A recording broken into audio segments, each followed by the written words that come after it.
JavaScriptல ஐடென்டிஃபயர்ஸுங்கிறது பெயர்.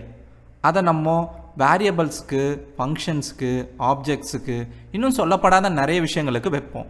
மொத்தத்தில் எதுக்கெல்லாம் நம்ம பெயர் வைக்கிறோமோ அதை தான் நம்ம ஐடென்டிஃபயர்ஸ்ன்னு சொல்கிறோம். ஏன்னா இந்த பெயர்களை வச்சு தான் நம்ம ஒரு குறிப்பிட்ட வேரியபிளையோ, ஃபங்க்ஷனையோ அல்லது ஆப்ஜெக்டையோ கண்டெடுக்க முடியும். அதாவது ஐடென்டிஃபை பண்ண முடியும். அதனால தான் இதை ஐடென்டிஃபயர்ஸ்ன்னு சொல்கிறாங்க. இந்த உதாரணத்தை பாருங்கள்.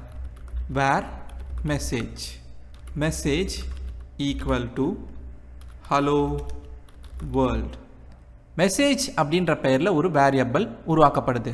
அப்புறம் அதே மெசேஜ் அப்படின்ற பெயருக்கு ஹலோ வேர்ல்ட் அப்படின்ற ஒரு ஸ்ட்ரிங் வேல்யூவானது அசைன் செய்யப்படுது. ஆக இங்கே உருவாக்கப்பட்ட வேரியபிளுடைய பெயர் மெசேஜ். ஆக மெசேஜுங்கிறது ஒரு ஐடென்டிஃபயர். இன்னொரு உதாரணம் சொல்லணும்னா, நம்ம இங்கே ஒரு ஃபங்க்ஷன் ஒன்று எழுதலாம். சே ஹலோ அப்படின்னு சொல்லி இந்த ஃபங்க்ஷனுக்குள்ளே நான் ஒரு கான்சோல் லாக் அப்படின்ற ஃபங்க்ஷனை பயன்படுத்தி அதில் ஹலோ அப்படின்ற வார்த்தையை வெளியிடுறேன். என்ட்ரு கொடுத்த உடனே இந்த ஃபங்க்ஷனானது உருவாக்கப்படும். இப்போ இந்த ஃபங்க்ஷனை நான் கால் செய்ய போகிறேன். அதுக்கு நான் இந்த ஃபங்க்ஷனுடைய ஐடென்டிஃபயரை பயன்படுத்தணும். இந்த ஃபங்க்ஷனுடைய ஐடென்டிஃபயர் சே அலோ அப்படிங்கிறது. ஆக சே அலோ அப்படின்ற ஒரு வார்த்தையை பயன்படுத்தினா எனக்கு இந்த ஃபங்க்ஷன் ஆனது கிடைக்கும். அதே நேரத்தில் இந்த ஃபங்க்ஷனை நான் கால் செய்யணும்னா இந்த சே அலோக்கு பக்கத்தில் இந்த பேரந்தசிஸை வச்சு கால் பண்ணால் அதுக்குள்ளே என்ன செயலை அது செய்யணும்னு எழுதப்பட்டிருக்கோ அதுக்கான அவுட்புட் எனக்கு கிடைக்கும். ஆக இங்கே கான்சோல் லாகில் ஹலோ அப்படின்ற வார்த்தையை வெளியிடணும்னு கொடுக்கப்பட்டிருக்கு. அது எனக்கு இங்கே வெளியில் வந்திருக்கு. ஆக இங்கே நீங்கள் கவனிக்க வேண்டியது சே அலோன்றது இந்த ஃபங்க்ஷனுடைய ஐடென்டிஃபயர். மனிதர்கள், செடிகள் மற்றும் மிருகங்கள் இது எல்லாத்தையும் நம்ம தனித்தனியாக வகைப்படுத்தினாலும் முடிவில் இது எல்லாமே உயிரினங்கள் தான் சொல்கிறோம். அது ஒரு பொதுவான பெயர் இல்லையா? அதே மாதிரி தான் இந்த ஜாவாஸ்கிரிப்டில் வேரியபிள்ஸ், ஆப்ஜெக்ட்ஸ், ஃபங்க்ஷன்ஸ், அரேஸ் மற்றும் கிளாஸஸுக்கு வைக்கக்கூடிய பெயர்கள் எல்லாமே ஐடென்டிஃபயர்ஸ்னு அழைக்கப்படுது. ஆக நீங்கள் முடிவு செய்கிற பெயர் தான் ஐடென்டிஃபயர். நம்ம வேரியபிளுக்கோ அல்லது ஃபங்க்ஷனுக்கோ ஒரு பெயரை, அதாவது ஐடென்டிஃபயரை வைக்கும் போது சில விதிகளை பின்பற்றணும். முதல் விதி என்னன்னா, ஒரு ஐடென்டிஃபயர் ஸ்கோப்புக்குள்ள தனித்துவமான பெயரை கொண்டு இருக்கணும். ஸ்கோப்னா என்னங்கிறத நான் ஒரு சிறிய தகவலாக உங்களுக்கு சொல்ல போகிறேன். இப்போ உங்களுடைய ஜாவாஸ்கிரிப்ட் ப்ரோக்ராமில் நீங்கள் ஒரு ஃபங்க்ஷனை வச்சுருக்கீங்கன்னு வச்சுக்கோங்க. அந்த ஃபங்க்ஷனுக்குள்ளே நீங்கள் ஒரு வேரியபிளை உருவாக்குனா அந்த வேரியபிளை நீங்கள் அந்த ஃபங்க்ஷனுக்குள்ளே வரைக்கும் தான் பயன்படுத்த முடியும். இதுதான் ஃபங்க்ஷன் ஸ்கோப். அடுத்து அந்த ஃபங்க்ஷனுக்குள்ளே ஒரு இஃப் பிளாக் இருக்குது. அதுக்குள்ளே நீங்கள் ஒரு வேரியபிளை உருவாக்குனீங்கன்னா அந்த இஃப் பிளாக்குள்ளே வரைக்கும் தான் அந்த வேரியபிளை நீங்கள் பயன்படுத்த முடியும். இதுதான் பிளாக் ஸ்கோப்.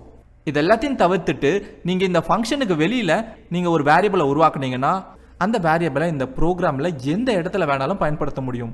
ஃபங்க்ஷனுக்குள்ளே, இஃப் பிளாக்குள்ளே, இந்த மாதிரி எந்த இடத்துல இருந்து வேணாலும் அந்த வேரியபிள் ஆனது பயன்படும். மொத்தத்தில் இதுதான் ஸ்கோப். இதில் நீங்கள் முக்கியமாக புரிஞ்சிக்க வேண்டியது, இப்போ நான் சொன்னது வெறும் வேரியபிள்களுக்கு மட்டும் இல்லை. ஃபங்க்ஷனுக்குள்ளே இன்னொரு ஃபங்க்ஷனை உருவாக்கினாலும் அதை அந்த ஃபங்க்ஷனுக்குள்ளே வரைக்கும் தான் நீங்கள் பயன்படுத்த முடியும். கவனமாக தெரிஞ்சு வச்சுக்கணும். இதை பற்றின தெளிவான விளக்கத்தை எப்படியும் வருங்காலத்தில் வர வீடியோவில் நீங்கள் சந்திக்க தான் போகிறீங்க. இப்போதைக்கு இந்த தகவல் உங்களுக்கு போதும். ஆக ஸ்கோப்புக்குள்ள ஒரு ஐடென்டிஃபயருடைய பெயர் தனித்துவமாக தான் இருக்கணும்னு நான் சொன்ன முதல் விதிக்கு நம்ம ஒரு செயல்முறை விளக்கத்தையே பார்த்துடலாமே. இப்போ இந்த இடத்துல ஒரு வேரியபிளை உருவாக்கும். அதுக்கு பெயர் ஃபூ, அதோடைய வேல்யூ 1. அடுத்தது மறுபடியும் ஒரு வேரியபிளை உருவாக்கும். அதுக்கு பெயரும் ஃபூ தான். இப்போ இந்த ரெண்டு வேரியபிளுமே குளோபல் ஸ்கோப்பில் உருவாக்கப்பட்டது இல்லையா? இப்போ நான் என்ன பண்ணுறேன், முதல் வேரியபிளோடைய வேல்யூவை வர வைக்கணும்னு நினச்சி இந்த வேரியபிளை என்ட்ரு பண்ணுறேன். பார்த்தீங்கன்னா 2ன்னு தான் வேல்யூ வருது.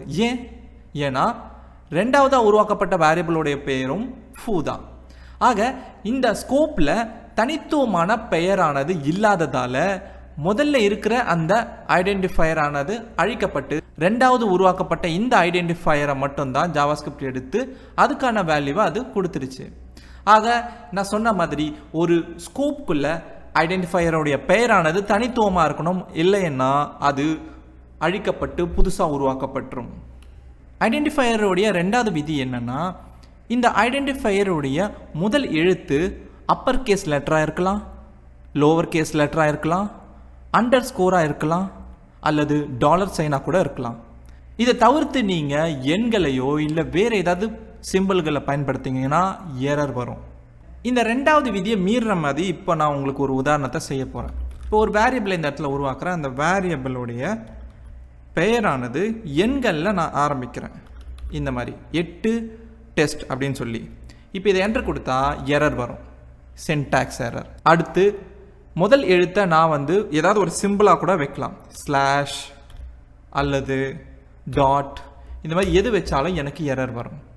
ஆக இப்போ உங்களுக்கு புரிஞ்சிருக்கும் இந்த ரெண்டாவது விதி என்ன சொல்ல வருதுன்னு. மூணாவது விதி என்ன சொல்ல வருதுன்னா, ஒரு ஐடென்டிஃபையருடைய முதல் எழுத்துக்கு அடுத்து நீங்கள் என்ன மாதிரியான எழுத்தை வச்சுக்கிட்டாலும் பிரச்சனை இல்லைன்னு சொல்லுது. அந்த பெயர்களில் அதுக்கு அடுத்து அப்பர் கேஸ் லெட்டர் வரலாம், லோவர் கேஸ் லெட்டர் வரலாம், அண்டர்ஸ்கோர் வரலாம், டாலர் சைன் வரலாம், ஏன் எண்கள் கூட வரலாம் அப்படின்னு சொல்லுது. இதை நான் புரிய வைக்கிறதுக்கு இந்த இடத்துல ஒரு உதாரணம் ஒன்று காட்டுறேன். இங்கே நான் ஒரு வேரியபிளை உருவாக்க போகிறேன். அதோடைய முதல் எழுத்து டீன்னு ஆரம்பிக்குது. ஆக முதல் எழுத்து ஒரு ஸ்மாலர் கேஸ் லெட்டர். இது ரெண்டாவது விதியை பூர்த்தி செஞ்சிருச்சு.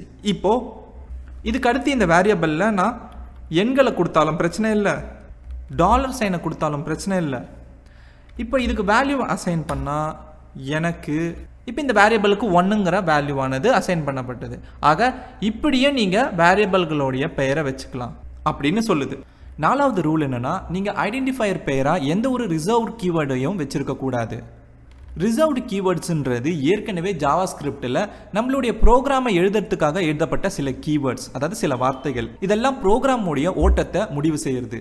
உதாரணத்துக்கு ஃபார், இஃப், ஸ்விட்சு, இதெல்லாமே ஒரு கீவேர்ட்ஸ் அல்லது ரிசர்வ் வேர்ட்ஸ்னு கூட சொல்லலாம். இந்த மாதிரியான வார்த்தைகளை நீங்கள் ஐடென்டிஃபையர் நேமாக வைக்கக்கூடாது. அப்படி வைக்கிறத தவிர்க்கணும். இப்போ ஒருவேளை நான் லெட் ஃபார் அப்படின்னு சொல்லிட்டு ஒரு வேரியபிளை உருவாக்கி அதுக்கு வேல்யூ அசைன் பண்ணேன்னு வச்சுக்கோங்க, எனக்கு அன்எக்ஸ்பெக்டட் டோக்கன் ஃபார் அப்படின்னு வருது. இது என்ன இது அப்படின்னு நீங்கள் நினைப்பீங்க. ஆனால் ஃபாருங்கிறது உங்களுக்கு தெரியும்னு நினைக்கிறேன், அது ஒரு கீவேர்ட். அடுத்து இஃப்ன்ற ஒரு வேரியபிளை முடிவு செஞ்சு அதுக்கான வேல்யூ 1ன்னு கொடுத்து சேவ் பண்ணுறேன். அதுக்கும் இதே மாதிரியான ஒரு எரர் தான் வருது. ஆக நீங்கள் கீவேர்ட்ஸை ஐடென்டிஃபையர் பெயராக வைக்கிறத தவிர்க்கணும். அடுத்து 5வது ரூலாக நம்மளுடைய ஐடென்டிஃபையர் எல்லாமே கேஸ் சென்சிட்டிவ் அப்படின்னு சொல்கிறாங்க. கேஸ் சென்சிட்டிவ் பற்றி நம்ம ஏற்கனவே போன வீடியோவில் பார்த்துருந்தோம். ஐடென்டிஃபையர் பெயர்களை வைக்கும் போது நீங்கள் அதில் இருக்கிற ஒவ்வொரு எழுத்தையும் கவனமாக பார்த்துக்கணும். உதாரணத்துக்கு இங்கே முதல் வார்த்தையாக தெரிகிற சே அலோன்ற வார்த்தைக்கும் கடைசியாக தெரிகிற சே அலோன்ற வார்த்தைக்கும் வித்தியாசங்கள் இருக்குது. அது என்ன வித்தியாசம்? 2 வார்த்தையிலையும் எஸ்ங்கிறது அப்பர் மற்றும் லோவர் கேஸில் வேறுபடுது. இந்த வித்தியாசம் உங்களுக்கு தெரியுதோ இல்லையோ, ஜாவாஸ்கிரிப்டுக்கு நிச்சயமாக தெரியும். ஆக நீங்கள் முதல் வார்த்தைன்னு நினச்சிக்கிட்டு 2வது வார்த்தையை கூப்பிட்டாலோ அல்லது 2வது வார்த்தைன்னு நினச்சி முதல் வார்த்தையை கூப்பிட்டாலோ அந்தந்த ஐடென்டிஃபையருக்கான வேல்யூ என்னவோ அதுதான் ரிட்டர்ன் செய்யப்படும். அடுத்ததாக கீவேர்ட்ஸ் மற்றும் ரிசர்வ் வேர்ட்ஸ்னால் என்னன்னு தெரிஞ்சுக்க போகிறீங்க. ஜாவாஸ்கிரிப்டில் கீவேர்ட்ஸ் மற்றும் ரிசர்வ் வேர்ட்ஸுங்கிறது தனித்துவமான வார்த்தைகள். ஏன் தனித்துவம்னு சொல்கிறோன்னா, இதெல்லாம் தான் நம்மளுடைய ஜாவாஸ்கிரிப்ட் ப்ரோக்ராமுடைய ஓட்டத்தை முடிவு செய்யும். இப்போ இதுக்கு ஒரு உதாரணத்தை சொல்கிறேன். நீங்கள் சில பைப்புகளை எந்த ஒரு கோணத்தில் வேணாலும் வச்சு இணைச்சிருக்கலாம். ஆனால் அதுக்குள்ளே தண்ணி அனுப்பும் போது அந்த தண்ணி அந்த பைப் இருக்கிற கோணத்துலலாம் உள்ள நுழைஞ்சி போகும். ஆக தண்ணி எங்கே ஏறணும் இறங்கணும் அப்படிங்கிற விஷயத்தை எல்லாம் முடிவு செய்கிறது இந்த பைப்கள் தான். ஆக தண்ணியோட ஓட்டத்தை எப்படி இந்த பைப்கள் முடிவு செய்தோ அதே மாதிரி தான் நம்மளுடைய ப்ரோக்ராமுடைய ஓட்டத்தை இந்த கீவேர்ட்ஸ் முடிவு செய்யுது. இந்த கீவேர்ட்ஸ் சொல்கிற திசையிலெல்லாம் நம்மளுடைய ப்ரோக்ராமானது எப்படி வேணாலும் இயங்கும். உதாரணத்துக்கு இஃப் எல்ஸ், ஃபார் லூப்ஸ், வேரியபிளை உருவாக்குறது மற்றும் ஃபங்க்ஷனை முடிவு செய்கிறது, இதெல்லாமே ஒரு ப்ரோக்ராமோட ஓட்டத்தை முடிவு செய்கிற விஷயங்கள். இப்போ நீங்கள் ஸ்க்ரீனில் பார்க்குற இந்த எல்லா வார்த்தைகளும் தான் ரிசர்வ்டு வேர்ட்ஸ் அப்படின்னு சொல்லப்படுது. அதுக்குன்னு இதில் இருக்கிறது எல்லாமே ரிசர்வ் வேர்ட்ஸ்ன்னு நான் சொல்ல மாட்டேன். உதாரணத்துக்கு ஃபால்ஸ், நல் மற்றும் ட்ரூ இதெல்லாம் கீவேர்ட்ஸ் கிடையாது, லிட்ரல்ஸ் அப்படின்னு சொல்லப்படுது. இந்த லிட்ரல்ஸுங்கிறது ஒரு சிறப்பான வேல்யூக்கள். அதை சில நேரங்களில் நம்மளோட ப்ரோக்ராமில் தேவைப்படுற இடத்துல பயன்படுத்துவோம். இதனாலேயே இந்த வார்த்தைகளை நம்ம ஐடென்டிஃபையராகவும் வைக்க முடியாது. அதை நீங்கள் நல்லா கவனித்து வச்சுக்கோங்க. அடுத்தது அவைட்டுன்ற வார்த்தை. இதுவும் கீவேர்ட் கிடையாது. உங்களுடைய ஜாவாஸ்கிரிப்ட் ப்ரோக்ராம் ஏதாவது ஒரு சூழ்நிலையில் காலத்துக்கு ஏற்ற மாதிரி செயல்படணுன்ற நிகழ்வு ஏற்படலாம். அந்த மாதிரி சூழ்நிலைகளில் உங்களுக்கு அவைட்டுன்ற வார்த்தை பயன்படும். நேரத்தோட ஒத்துழைச்சி வேலை செய்யாத ஃபங்க்ஷன்ஸை தான் அசிங்க்ரனஸ் ஃபங்க்ஷன்ஸ்னு சொல்லுவோம். அந்த மாதிரி ஃபங்க்ஷன்ஸில் உங்களுக்கு அவைட் கீவேர்ட் பயன்படும் அல்லது ஏதாவது ஒரு மாடியூல்குள்ளே பயன்படும். இதை பற்றிலாம் எதிர்காலத்தில் நீங்கள் நல்லா தெரிஞ்சுக்க தான் போகிறீங்க. அடுத்தது ஆர்கியூமெண்ட்ஸ், கெட் மற்றும் செட். இந்த மாதிரியான வார்த்தைகளும் கீவேர்ட்ஸ் கிடையாது. இதுக்கு சிறப்பான அர்த்தங்கள் இருக்குது. இந்த வார்த்தைகளையும் நம்ம ஐடென்டிஃபையர்களாக பயன்படுத்தக்கூடாது. இதே ஜாவாஸ்கிரிப்ட் ப்ரோக்ராமை நீங்கள் ஸ்ட்ரிக்ட் மோடில் இயக்கும் போது சில வார்த்தைகளை பயன்படுத்த முடியாது. அதெல்லாம் தான் இந்த வார்த்தைகள். இப்போ இந்த உதாரணத்தை பாருங்கள். இந்த இடத்துல நான் ஆர்கியூமெண்ட்ஸ் அப்படின்ற ஸ்ட்ரிக்ட் மோட் ரிசர்வ்ட் கீவேர்டை பயன்படுத்துகிறேன். இதில் வேல்யூ ஒன்று அசைன் பண்ணி அந்த வேல்யூவை கான்சோல் லாகில் வெளியிட்டால் நிச்சயமாக அந்த வேல்யூ எனக்கு வரும். இது நார்மல் மோடில் ஜாவாஸ்கிரிப்ட் ப்ரோக்ராமை இயக்கும் போது. ஆனால் இதுவே ஸ்ட்ரிக்ட் மோடில் இயக்கும் போது என்ன நடக்கும்னு பாருங்கள். ஸ்ட்ரிக்ட் மோடில் ஜாவாஸ்கிரிப்ட் ப்ரோக்ராமை இயக்கிறதுக்கு நீங்கள் யூஸ் ஸ்ட்ரிக்ட் அப்படின்ற வார்த்தையை டபுள் கோட்ஸில் கொடுக்கணும். இப்போ இதுக்கு அடுத்தது நீங்கள் இந்த வார்த்தையை பார்த்த உடனே நம்மளுடைய ஜாவாஸ்கிரிப்ட் ப்ரோக்ராமானது ஸ்ட்ரிக்ட் மோடில் இயக்கப்பட்டுடும். இப்போ பழையபடி அந்த ஆர்குமெண்ட்ஸுன்ற வார்த்தையை மறுபடியும் நான் டிக்ளேர் செய்கிறேன். இப்போ இந்த தடவை இந்த ப்ரோக்ராம் எக்ஸிக்யூட் பண்ணால் எனக்கு எரர் வரும். அந்த எரர் என்னென்னா syntax error, unexpected eval or arguments in strict அப்படின்னு சொல்லப்பட்டிருக்கு. அதாவது ஆர்குமெண்ட்ஸுன்றது ஸ்ட்ரிக்ட் மோடில் பயன்படுத்தக்கூடாத ஒரு வார்த்தை. அது நீங்கள் பயன்படுத்திருக்கீங்கன்னு தான் இந்த எரர் உங்களுக்கு சொல்லுது. இங்கே நீங்கள் பார்க்குறது எல்லாமே ஃபியூச்சர் ரிசர்வ்டு கீவேர்ட்ஸ். ஜாவாஸ்கிரிப்டோடைய லாங்குவேஜை மேம்படுத்திக்கிட்டே வராங்க.